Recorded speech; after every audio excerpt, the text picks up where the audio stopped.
This episode of Techno Buffalo is brought to you by Netflix. Welcome back to the episode of Rangers Rants, the show where rant, rave, and sometimes compliment things from the wide, ever-expanding world of technology. In past, we've talked about all kinds of things, from social networks to media perspective. Up this week, we're gonna talk about the newest trend of microtransactions. You know them on your cell phone, they might be coming to a video game console and PC or Mac near you. Let's go ahead and get our ranties in a bunch. So back in the early days of the Apple App Store and then what eventually became Google Play, apps mostly cost something. Some were free, some cost $1, $2, whatever the price might be. And once you had the app, you had the app. You had all the features it could have. And then came microtransactions. We saw them first start on web-based applications. We saw Zynga out for them with Farmville and all kinds of other add-ons. And suddenly you could start getting little more things and apps started becoming less and less complete, almost incentivizing you to keep paying more for the app you already had. And people got tolerant of it. Heck, I got tolerant of it. I know I bought a few more things than I probably should have in Angry Birds. Sometimes you just need that ego to just knock them out. But that model was fine. It was an extra couple bucks, and you get new stuff. It improves the game experience. You don't have to buy it. But if you want to get the full breadth of the game, you throw a couple bucks down, suddenly you can get more stuff. And all was fine with the world.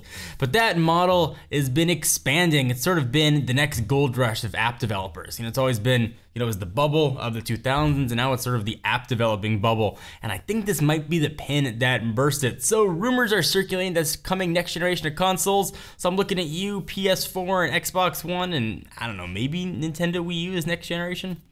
I mean, maybe like a little bit. But microtransactions are allegedly coming. So let's take a look at Injustice Gods Among Us. So you go ahead, you buy the game, you pay your $60 to play it on whatever your console of choice. You pop it in, you got a few characters you can play with. There's enough. You can play through the whole game. You can get a ton of unlockable characters. Or you can pop in your disc and you can buy all them characters and start playing. If you want to get your Scorpion on, you go ahead and do that, because evidently Scorpion's part of the DC universe now. I don't really know how they did that. But hey, you could do that and you get that option to sort of add content. But the new model we're seeing that might be developed for next generation consoles is you download a trial of a game, you pay a fee to play that game, so maybe you unlock the whole game for about $30, $40, what we're hearing, and then you only get 1 or 2 characters. And if you want to play the game, you have to keep buying these unlockable things that you can't necessarily get if you just keep playing through the game. And that's where my point is. If I'm buying a game, I want to play the whole damn game. All right, I get there could be extra things that make the game better, but I want the full maps. I want to be able to play a full campaign. You don't have to give me every single character, that's fine, but I want the whole game. That's what I'm playing for. I don't want to have to buy a game and have to pay another $7, $8. Just charge me one fee, whatever it's gonna be, and let me play the whole damn game. I'm fine with being able to do what Injustice has done, where you can pay to unlock new characters. I get that. It's added benefit, it's added play to a game, and it sort of adds a new dimensionality and characters you can learn. But you can always play the core players that come with it, or you can play to unlock all the players, never have to pay an extra cent. I like that model. I respect that model. I appreciate that model, but holy crap, do not charge people. I'm telling you, developers, look me square in my brown eyes. Do not charge more people. You will have a revolution on your hands. I'm sure they're thinking they'll get used to it. They'll be upset at first, but then eventually it'll be the way games are done. It is not going to be the way games are done. Gamers are going to revolt and not be tolerant of it. And if they can get away with it on the consoles, you're going to start seeing it on PC games next. And suddenly that $60 game is going to end up costing you $80, $90 to play. And if you're a gamer and you buy a lot of games,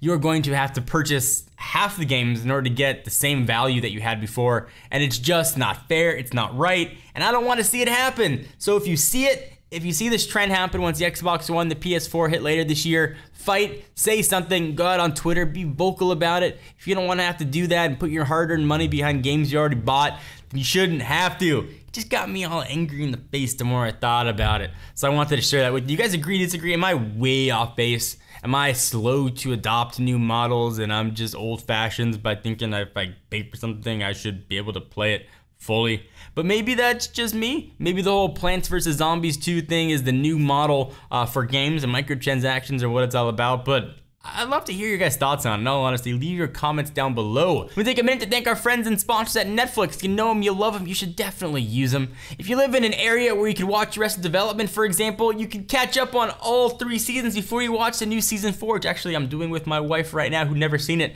So you should download Netflix. You can catch up on the latest TV seasons, movie streaming, anything you want on your TV or game console.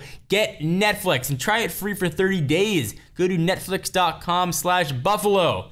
Give it a shot, let them know we sent you. Thank you guys for watching another manic episode of Rettinger's Rants. I'll be back next week ranting and raving on something new in the world of technology. If you have anything you want to see me yell about, leave your comments down below. Please give the video a thumbs up, we most definitely appreciate it. I am Jon Rettinger, and I'll see you less red face in the next video.